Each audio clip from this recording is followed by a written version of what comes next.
Oke, kembali lagi. Ini ada video part 2 ya. Di part 1 kita membahas tentang akuntansi untuk penerbitan convertible debt, yaitu jurnalnya adalah debitnya cash, kreditnya adalah bond payable, dan kredit selanjutnya adalah share premium conversion equity. Nah, ketika convertible debt itu dilakukan pembayaran bunga dan amortisasi, jurnal seperti ini. Tapi kita nggak bahas karena ini kan perlakuannya sama seperti bond payable, ya.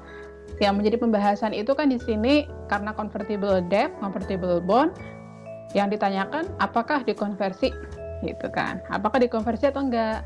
Kalau iya, berarti ada jurnal konversi. Nah, yang menjadi pembahasan lagi, kapan dilakukan konversi?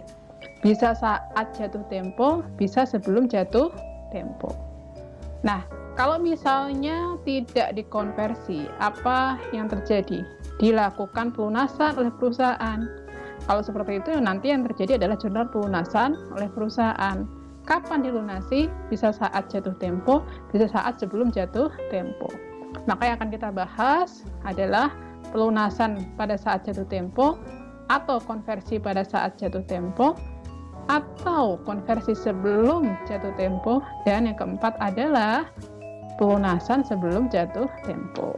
Lanjut pembahasan ya. Apa nih? Oke, sekarang pelunasan convertible bond. Pelunasan convertible bond bahwa bond tersebut atau obligasi tersebut dibeli oleh perusahaan atau dilunasi oleh perusahaan pada saat jatuh tempo. Kalau pada saat jatuh tempo, maka bond payable-nya akan kita debitkan tentu saja senilai nominalnya, senilai nilai nominalnya, kemudian cash-nya kita kreditkan. Nominalnya 2 juta. Jadi awalnya penerbitan itu ada 1,8 juta kan? Ada 1,8 juta, kemudian menjadi 2 juta. Nah, ini kenapa kok bisa berubah? Karena ada proses amortisasi seperti yang kita bahas di chapter 14. Nah, di awal tadi ketika kita melakukan penerbitan, itu kan kita mengkreditkan ada yang disebut sebagai share premium conversion equity kan, yaitu sebesar 194.384 tuh. Nah, sekarang kalau misalnya dilunasi, apa kabar dengan share premium conversion equity gitu. Nah, ini perusahaan boleh saja misalnya ya udah dibiarkan aja itu ada share premium conversion equity, atau akan ditransfer atau nilainya dimasukkan ke share premium ordinary.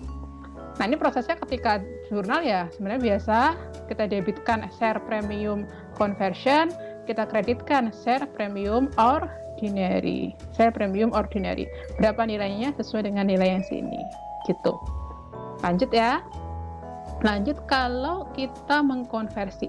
Kalau ada konversi oleh bondholder saat jatuh tempo. Kalau pada saat jatuh tempo dikonversi, intinya adalah bondnya sekarang didebitkan. Kreditnya apa? Kreditnya nggak cash, tapi kreditnya adalah sekarang muncul yang namanya saham, yaitu ordinary share atau share capital ordinary. Jadi intinya adalah bondnya didebit, kreditnya adalah share capital ordinary. Tinggal nanti ada ikutannya. Ikutannya apa? Share premium konversi sama share premium ordinary. Kita lihat jurnalnya, oke? Yang didebitkan, oke, share premium conversion equity kan didebitkan. Kenapa? Karena awalnya dikreditkan, ketika dikonversi harus kita debitkan. Kemudian bond payable-nya didebitkan 2 juta senilai nilai nominal karena dilunasi pada saat jatuh tempo, maka yang kita jurnal adalah sebesar nilai nominalnya. Kreditnya adalah share capital ordinary sebesar 500.000. Nanti kita lihat 500.000 dapat dari mana. Terakhir itu ada share premium ordinary dikredit ya. Dikredit sebesar 1.694 sekian. Nah, ini sebetulnya 1.600.000 ini berasal dari mana? Berasal dari selisih antara yang didebit sama yang dikredit ini. Oke ya. Kita lihat. Oke. Nah, ini bond payable-nya itu nilainya dari nilai carrying value pada saat maturity, nilainya sama seperti nilai nominal. Kalau yang 500.000 ini dari mana? Ini dari sini nih. Kan tadi di awal di soal itu dibilang gini, satu bond itu menjadi 250 lembar saham biasa. Ada 2.000 obligasi, ada 2.000 lembar obligasi. Maka ya akan kita kalikan 2.000 lembar tadi dikalikan dengan 250, sama dengan lembar saham yang yang terkonversi itu adalah 500.000. Maka sekarang ada saham sebanyak 500.000 lembar. Karena harganya par value-nya $1 per lembar, maka yang kita jurnal juga 500.000, yaitu 500.000 lembar dikalikan $1. Itu adalah nilai share capital ordinary. Lanjut, oke? Mudah-mudahan bisa dipahami ya. Kita lanjutkan yang berikutnya. Conversion bond before maturity. Oke, ini sebetulnya schedule dari amortisasi seperti yang di chapter 14 nih ya. Di awal ada 1.805.000 sekian bondnya. Kemudian ketika di akhir periode atau bukan akhir periode, di akhir atau di maturity jatuh tempo itu 2 juta, sama seperti nilai nominal. Gitu ya. Nah, sekarang bagaimana kalau dilunasi sebelum? Kalau sebelum berarti sebelum 31 Desember tahun 22. Bisa di sini, bisa di tahun 2020, bisa di tahun 2021 gitu. Kita lihat. Konversi bond sebelum maturity. Misalnya Roche itu mengkonversi bond menjadi ordinary share atau menjadi saham biasa pada saat atau pada tanggal 31 Desember tahun 2020. Kita lihat dulu. 31 Desember tahun 2020 di sini ya. Nih, kita lihat apanya sih? Kita lihat carrying value dari bond payable. Tadi kan ketika kita mengkonversi ketika jatuh tempo, kita juga lihat carrying value-nya kan. Carrying value dari bond payable kan. Bond payable-nya 2 juta tuh tadi ketika jatuh tempo. Ketika before maturity, kita juga akan lihat carrying value-nya. Carrying value dari obligasinya.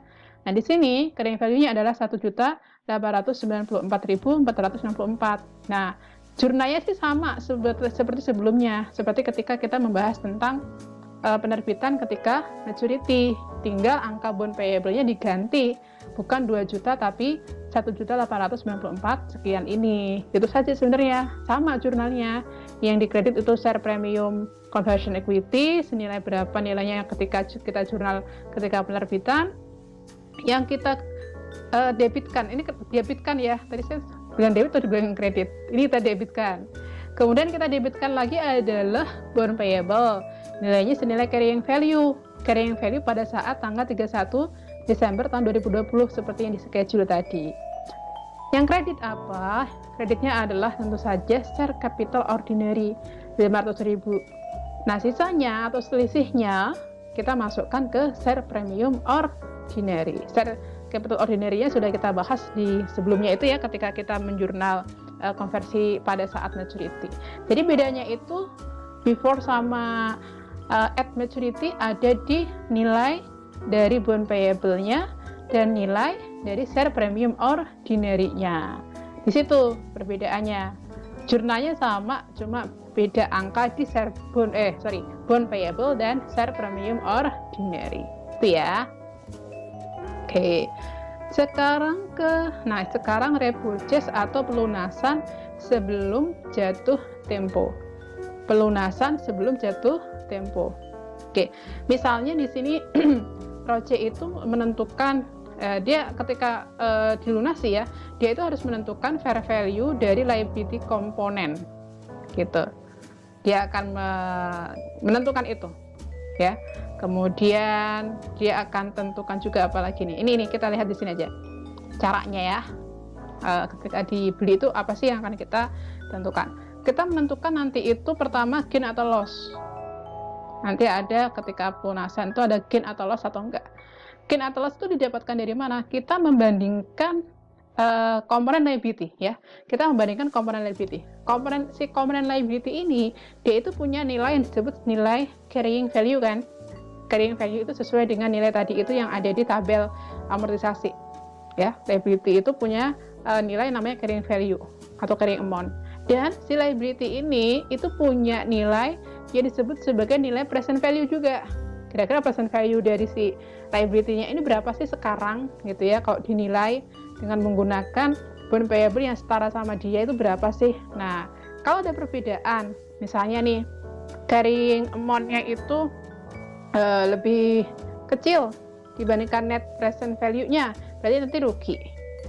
Tapi carrying amount-nya lebih besar dari net present value, berarti kita nanti ada keuntungan. Itu satu. Yang kedua, nanti akan kita tentukan terkait dengan apa? Equity komponen ketika di convert sebelum maturity itu berapa? Nah, itu nanti kita tentukan. Oke, misal langsung ke contoh soal. Fair value fair value convertible debt itu ada 1.965. Ini tapi fair value convertible debt ya yang including. Nah, kalau yang kedua, fair value dari liability komponennya saja 1.904 sekian. Oke, itu dulu ya. Nah, tadi kan kita akan menentukan loss atau gain. Loss atau gain itu berasal dari carrying value liability sama present value liability. Carrying value-nya ini tadi ketemu di mana? Ketemu di tabel itu tadi loh, tabel amortisasi. Kalau present value liability given udah diketahui tuh sebelumnya, ya kan? Diketahui di soal nih. 1.904.900. Nah, tadi itu saya bilang bahwa ini di sini carrying value-nya lebih kecil daripada present value. Yang senyatanya itu 1,9, kita hanya mencatat 1,8-an. Maka ada rugi 436. Kemudian kita melakukan adjustment atas equity. Berapa sih equity komponen ketika dilakukan konversi? Nah, equity komponennya bagaimana? Kita lihat fair value dari convertible debt pada saat 31 Desember, ini juga tadi diketahui sih ya, diketahui 1965 tadi ini dikurangi dengan liability komponen pada saat di konversi 1904. Nah, muncullah equity-nya adalah sebesar 60.100. Kalau gain atau loss itu dapat dari perbandingan carrying value bond payable atau liability komponen dengan fair value-nya. Kalau fair value equity itu perbandingan dari fair value liability dengan fair value convertible bond-nya. Sekarang kita jurnal ya, bagaimana sih jurnalnya? Bond payable tetap di debit senilai dengan nilai carrying value pada saat itu, kemudian saya premium conversion-nya didebitkan tidak nilai full tapi senilai berapa komponennya dia ketika tanggal konversi. Kemudian ada loss repurchase, loss-nya dari sini, dan kemudian kreditnya adalah cash. Tadi cash yang digunakan untuk membayarkan 1.965.000 ini kita kreditkan. Selanjutnya injust conversion ini pada dasarnya adalah kayak iming-iming gitu. Perusahaan pengen mendorong para pemegang saham untuk pemegang obligasi untuk mengkonversi obligasinya ke saham. Makanya nanti ada sweetener, ada pemanis gitu ya. Ada pemanis atau ada iming-iming. Diiming-imingi apa? Dikasih duit misalnya ya. Kamu konversi nih sini tak kasih duit misalnya kayak gitu. Nah, sweetener tersebut kita akui nanti sebagai expense pada saat periode berjalan. Contoh ya. Misalnya di sini Helot itu punya outstanding share-nya 1 juta. Jadi saya mungkin langsung ke sini bentar ya. Saya langsung ke contoh soalnya aja deh. Langsung ke jurnalnya. Oke. Jadi misalnya nih tadi si Hello itu kan punya share premium conversion ada 15.000 kan. Kemudian bond payable-nya ada 1 juta. Dia mau konversi, dia mau mendorong untuk dilakukan konversi gitu kan. Akhirnya dikonversilah tuh ya. Yang bond payable senilai 1 juta share premium conversion 15.000 itu dikonversi menjadi share capital ordinary. Selisihnya akan masuk ke share premium ordinary. Karena perusahaan itu tadi melakukan kayak memberikan pemanis atau iming-iming, maka nanti akan ada tambahan conversion expense sebesar 80.000. Dan conversion expense itu perusahaan mengeluarkan cash sebesar 80.000. Jadi sebenarnya induced conversion atau misalnya perusahaan itu mendorong pemegang obligasi untuk melakukan konversi, jurnalnya sebenarnya sama nih. Jurnal yang sini kan sebenarnya sama nih. Jurnalnya sama. Cuma ditambah aja ada conversion expense pada cash sebesar 80.000 itu aja. Ditambah pemanisnya tadi itu loh, iming-imingnya gitu. Jadi seperti itu kalau induced. Ini udah convertible preference ya. Jadi seperti itu. Ini tadi nggak saya bacakan soalnya karena langsung aja biar lebih ringkes ya. Nah, ini di sini jadi dia punya convertible yang bisa diubah menjadi 100 lembar, 1000 lembar gitu. Par value-nya 1 par value. Ada conversion-nya 15.000. Kemudian dia ada biaya tambahan 80.000 untuk mengkonversi. Kayak gitu ya tadi itu soalnya. Saya langsung ke sini karena biar lebih cepat aja. Karena intinya sebetulnya konversinya sama sih, jurnal konversinya sama, cuma beda sini aja, conversion expense pada cash. Oke. Lanjut part 2. Part 3.